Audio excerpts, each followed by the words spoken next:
How's it going, you wonderful people? So I got a chance to watch episode 6 of X-Men 97 last night, and I've enjoyed this series for the most part. I love the first two episodes. Episodes 3 and 4 wasn't the biggest fan of, to be honest. Episode 5, adored it. It was very dark, and that episode, I'm not reviewing this episode, I'm just talking about this episode. It gave me something I wanted, and when I saw it, I was like, okay, I need this series to be just like that. Not super dark all the time, just that action-packed, that's what I want to call it. But before we get into episode 6, do not forget to comment down below. Tell me what y'all thought about episode 6 and the series so far as a whole. Follow me on TikTok, Instagram, Twitter, and Letterboxd as well. I post reviews on there as well. So starting with the positives about this episode, actually, first, I need to grab my mic. So, talking about episode 6 of X-Men 97.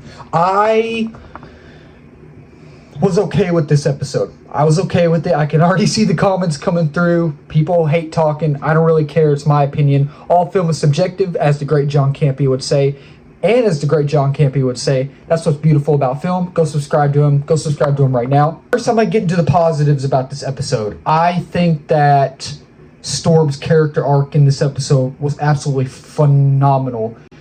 Just the scenes that she was in were absolutely terrifying, and I guess you could say in a way there were some good uses of metaphors and similes in that part when she's in the coffin. In a way, sort of. That's what I think. Just that scene in general was absolutely brilliant. It was crafted so well, and that's truly what it feels like when people have anxiety and stress and they feel like they can't escape this, and they feel like they'll never reach the help they need and never get anywhere, and that's literally what it feels. So that scene felt so real, and I bet it felt real to so many people, and just that scene alone, I absolutely loved it. And I was like, wow. And plus, it was cool to see Storm back as well, you know. She's really the only main X-Men that we see in this episode, because it's mainly focused on her and Xavier as well. Xavier, it's mostly focused on him, but her as well, you know. And we won't see the ramifications from episode 5 until episode 7 next week, I'm guessing. I hope, because I want to see where that goes. I don't think it's going to be pretty, but we'll just have to see. Of course, the dialogue was great. I enjoyed the dialogue.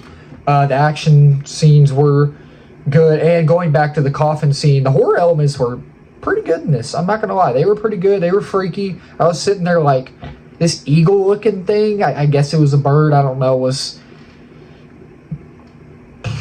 pretty creepy. I don't know the guy's name that's friends with Storm in this episode. He's cool.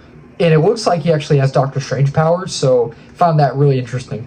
I'm going to try to make this a little short review because I should have reviewed it last night, but I didn't. So going into the negatives now, I think the parts with Professor X and I guess the Kree, maybe, I thought that was cool, but I don't even know if I want to say cool. I found it interesting, but I was confused. Like, it was really interesting, and the characters that were there, again, I guess they're the Kree. It gave me Spider-Man Unlimited vibes, which I actually need to finish that whole series. I never have before, but I wanted to. I just never got a chance. The people in that, it reminded me of this in a way, and I don't know. It gave me Spider-Man Unlimited vibes, and I actually kind of dig that. Those are really the only negatives I have. I know this is a very short review, and I apologize about that. I have to start watching Rebel Moon Part 2. Wish me luck. But overall, I thought this episode was okay. I'm giving it a 3 out of 5 stars. Y'all comment down below. Let's talk about it. Tell me what y'all think. Do not forget to subscribe down here. Trying to get to 1K before 2025. Instagram, TikTok, Twitter, and Letterboxd down below. I post some reviews on there as well. And until next time, my wonderful people, I love y'all. I'll talk to y'all later. Cheers.